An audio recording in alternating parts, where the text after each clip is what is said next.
하신 분이 이렇게 그 담당자 안 계신 것 같아가지고 점심시간이라.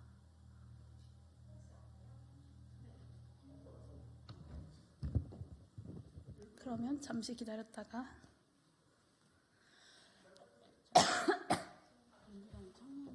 네. 그렇구나. 평소보다도 많이 올라가 있던데요. 두 분이 있어요.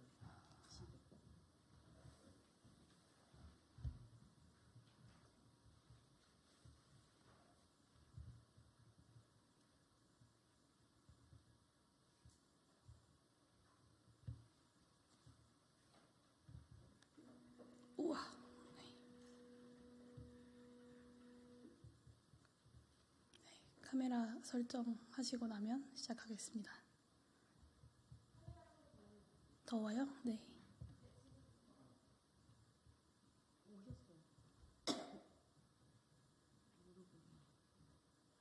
아까 그분은 저 안에 영상실이 있어요. 아, 네.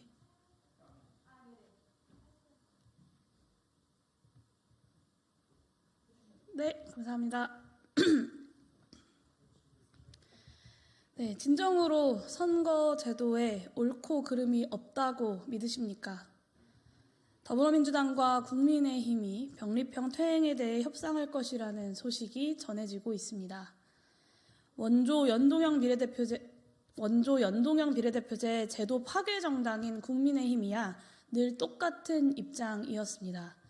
국회에서 법률이 통과되었음에도 자신들은 찬성하지 않았으니 지키지 않겠다라는 반헌법적 입장에 대해 덧댈 말이 없습니다. 주목해야 할 것은 더불어민주당입니다. 수년째 여러 차례 공언한 준연동형 유지, 보완의 입장을 국민들께 공식적으로 설명 한 번 없이 번복한 셈입니다.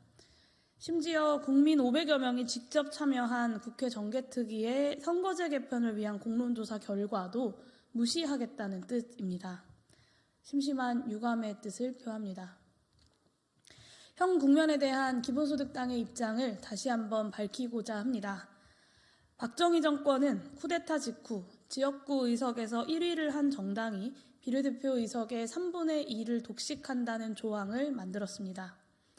그것도 부족했는지 유신 이후에는 중선거구제를 채택해서 모든 선거구에서 박정희 사당의 당선자를 만들 뿐더러 별도로 유신정우회를 조직해서 국회의원 전체 의석의 3분의 1을 대통령이 임명하도록 했습니다. 전두환 정권도 마찬가지였습니다. 중선거구제를 유지하면서도 비례대표 의석의 3분의 2를 제1당이 독식하도록 했습니다. 국민이 투표를 통해 군부독재의 권력을 심판해도 결과에서 이길 수 없는 제도를 만들어둔 것입니다.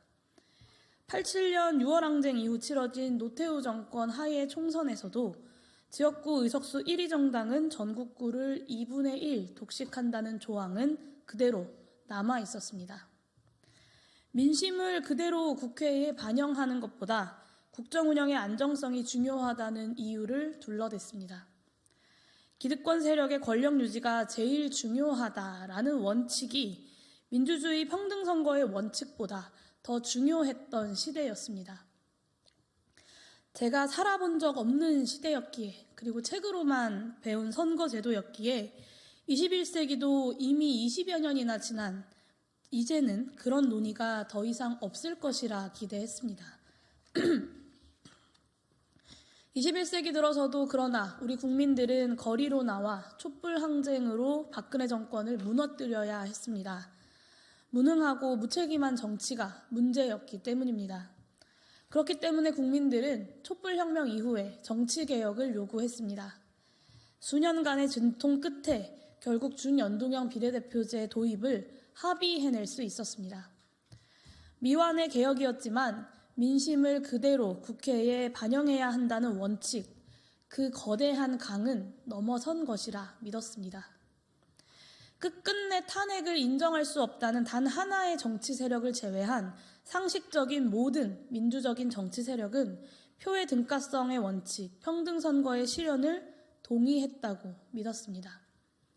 하지만 채 5년이 되지 않아 그것조차 단단한 합의가 아니었다는 것을 목도하고 있습니다. 지역주의 타파, 소수정당 배려 등의 이야기가 나오지만 국민 모두가 선거제 개혁을 시도하려고 하는 민주당과 국민의힘의 속내를 알고 있습니다. 여전히 선거제도가 옳고 그름의 문제가 아니라 라는 이야기가 계속해서 흘러나오지 않습니까?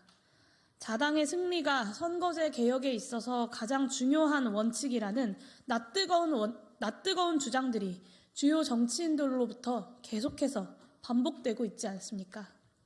당리당략만 남아버린 원칙 없는 부끄러운 주장일 뿐입니다. 학계와 시민사회, 중앙선거관리위원회, 심지어 탄핵을 인정하지 않았던 단 하나의 정당을 제외한 모든 정당이 득표한 만큼 의석을 배정받는 것이 민주주의다라고 5년 전에 한 목소리로 외쳤던 것을 모두 잊어버리신 것입니까? 다시 한번 묻겠습니다. 병립형으로 가야 한다는 주장에 도대체 어떤 원칙이 존재합니까? 정당 득표율만큼 의석을 배분한다. 그 단순한 원칙을 이해하지 못하겠다는 국민의힘 지도부와 뜻을 같이 하겠다는 것입니까? 애초에 자당의 승리를 위해 만들어진 선거제도를 어느 누가 공정하다고 말할 수 있겠습니까?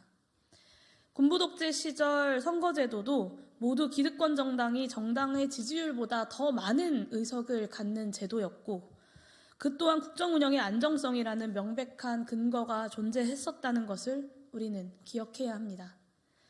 선거제도 개혁에 있어서 민의를 그대로 반영하는 것을 제외한 그 어떤 것도 원칙이 될 수 없다는 점을 다시 한번 강조합니다. 정리하겠습니다. 자당의 승리가 선거제도를 결정할 때의 원칙이 될 수는 없습니다. 국민이 이기는 것이 국민의 뜻이 국회에 반영되는 것이 바로 민주주의입니다. 그것이 국민의 요구이고 또 개혁의 방향입니다. 또한 그 길만이 김대중과 노무현의 길입니다. 지금 이 순간 준연동형 비례대표제를 유지하는 것만이 22대 국회에서 미완의 개혁을 완수하겠다고 약속하는 것만이 민주주의의 길입니다.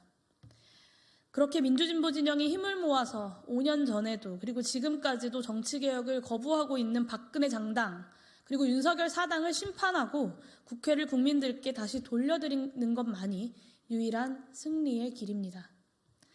피와 땀으로 민주주의를 일궈냈던 우리 국민 여러분들께 다시 한번 호소드립니다.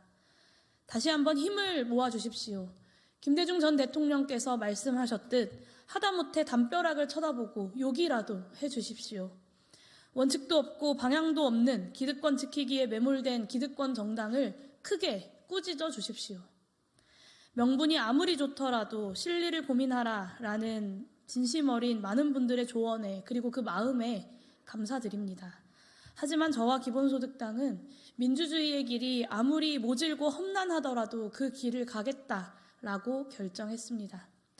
작디 작은 당리당략 앞에 개혁을 포기하고 개혁의 깃발을 접어버리고 민주주의를 포기하는 승리는 국민의 승리가 아니기 때문입니다. 저 용해인과 기본소득당은 국민만 바라보고 꿋꿋이 개혁의 길을 걷겠습니다. 정치개혁을 완성하고 위기의 시대에 22대 국회를 무능과 정쟁의 국회로 남겨놓는 것이 아니라 개혁하는 국회로 만들어내겠습니다. 끝끝내 진보적 정권 교체를 만들기 위한 정치를 포기하지 않겠습니다.